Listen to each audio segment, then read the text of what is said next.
khát tonin suy lung cần rùa lại ni mình ngậy rùa ti trin tu đang cần ai lâu anh đang rèn cần ai biết lâu tu đã chua nằm mua ăn đang dâu ta xia dài cần vô lẽ ni ôm thấy anh cả riêng lâu kỹ sông cần ai trin lên rùa sông tên lima dài cần vô lại ni qua đây chẳng mà sẽ càng hiểu tình ai lo dámren tin lại ru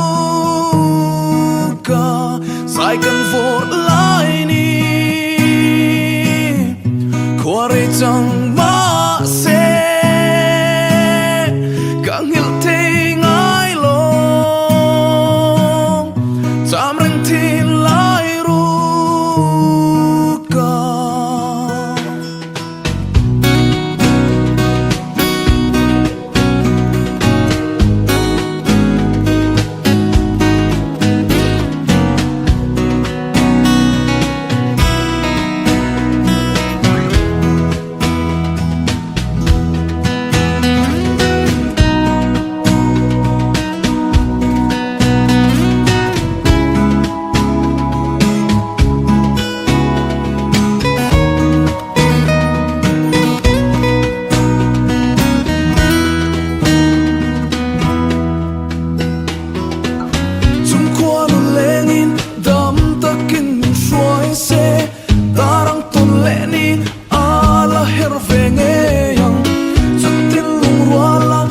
dài cần vô lệ thế nào